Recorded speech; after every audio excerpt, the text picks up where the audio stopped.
بعد اگلی تحریر ہے، لکھی ہے سائرہ فاروق نے، گود بھرائی ایک کبھی رسم۔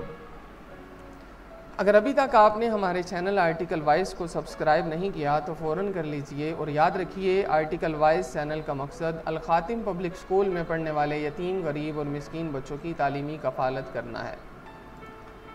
محترمہ اپنے آرٹیکل کا آغاز کچھ اس انداز میں کرتی ہیں کہ کلکاریوں کی امید میں سے کسی کی مسکراہٹ تو نہ چھینے، رسم کے نام پر بے اولاد یا بیوہ عورتوں کے دل آزاری اور توہین ناقابل فہم ہے۔ ہمارے معاشرے میں جہاں خاندان کی عزت اور سماج کی قدروں کے نام پر عورت کو طرح طرح کی پابندیوں اور بندشوں کا سامنا ہے، وہیں رسم و رواج کی آڑ میں اس کی توہین اور تذلیل کی جاتی ہے۔ ستم ظریفی تو یہ ہے کہ ایسی رسموں کے نام پر عورت کے جذبات اور ارمانوں اور وقار کو ملیہ میٹ کرنے والے بھی اس کے اپنے ہی ہوتے ہیں۔ خاص طور پر شادی بیاہ، بچے کی ولادت اور ایسے دیگر مواقع پر بعض رسمیں نہایت تکلیف دہ اور شرمناک ثابت ہوتی ہیں۔ ان تکلفات سے بوجھل اور بد اخلاقی کا نمونہ رسموں کا بغیر کسی ہچکچاہٹ کے اہتمام کیا جاتا ہے۔ گود بھرائی بھی ایک ایسی ہی رسم ہے جس میں گویا ڈھول پیٹ کر ساری دنیا کو بتانے کی کوشش کی جاتی ہے کہ ہمارے گھر کی بہو یا بیٹی امید سے ہے۔ مغرب اور دنیا کی دیگر ثقافتیں بھی اس رسم کو اپنائے ہوئے ہیں، مگر ہم جو شرم و حیا کے دعوے دار اور اخلاقی اقدار کے سب سے بڑے حامی ہیں، کیا ہمیں اس رسم کو جاری رکھنا چاہیے؟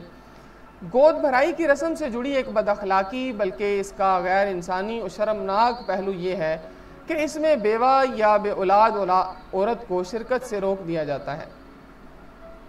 وہ لڑکی جس کے ہاں مردہ بچہ پیدا ہوا ہو، اس وقت اس موقع پر اسے دور رکھا جاتا ہے۔ یہ سب کسی محلے دار یا دور پار کی رشتہ دار خواتین کے ساتھ نہیں کیا جاتا، بلکہ اس خوشی کے موقع پر اس گھر میں موجود بھابھی، جٹھانی اور دیورانی جیسے رشتوں کے ساتھ ہوتا ہے، جو ایسا کوئی رنج اٹھا چکی ہوں۔ اس خوشی سے ایسی عورت کو دور رکھ کر یہ احساس دلایا جاتا ہے کہ وہ گویا منحوس ہے، وہ ایسی بدبخت ہے جو ان کی خوشیوں کو نگل سکتی ہے، بگاڑ سکتی ہے، برباد کر سکتی ہے۔ سوچئے کیا اس طرح ہم اپنی اتنی بڑی خوشی کے موقع پر اپنے جیسے احساسات اور جذبات رکھنے والی ایک عورت کی دل آزاری نہیں کرتے؟ کیا گود بھرائی کی رسم کے دوران قدم قدم پر ہم اپنے اور ان بد نصیب عورتوں کے درمیان حد فاصل نہیں کھینچ دیتے؟ اگر بھرے پورے گھر میں خوشیوں میں شریک بخت آور بامراد بیٹیوں کے درمیان اس کی بد نصیبی کا سرٹیفکیٹ نہیں تھما رہے، اور وہ بھی یہ جانتے ہوئے کہ یہ اس عورت کی مرضی سے نہیں ہوا، اس پر اس کا زور نہیں چلتا، ایسی خوشی جو ابھی امید کے دامن میں جھول رہی ہے اور گود میں نہیں اتری، اس کے لیے ہم کسی کے ارمانوں کا خون اپنے ہاتھوں سے کر رہے ہیں۔ ستم یہ ہے کہ ہمیں اس کا ذرا سا احساس بھی نہیں ہوتا، اور اچانک ملنے والی خوشی میں اس کی پرواہ بھی نہیں کی جاتی۔ حیرت ہوتی ہے کہ ہم ایک آنے والی جان کے لیے پہلے سے موجود ہنستی مسکراتی زندگی کو، جو پہلے ہی خوشی سے محروم رہنے کی وجہ سے بے حد رنجیدہ اور ملول بھی رہتی ہے، اس خوشی کی تقریب سے دور رکھنے میں کیسے مجبور کر سکتے ہیں؟ اس رسم کو انجام دینے کے بجائے آپ خدا سے دعا کیوں نہیں کرتے کہ یہ سب خیر و عافیت سے ہو جائے اور گھر آنگن نئے مہمان کی آمد سے مہک اٹھے؟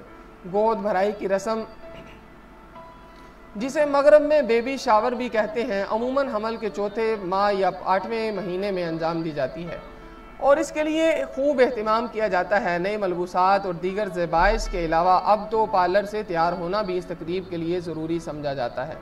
مہمانوں کو مدعو کرنا اور طرح طرح کے پکوان گویا ایک طویل اور تھکا دینے والا عمل ہوتا ہے، جو پہلی بار ماں بننے والی خاتون کو بے آرام کر سکتا ہے، اور اس دوران اسے کوئی طبی مسئلہ بھی لاحق ہو سکتا ہے۔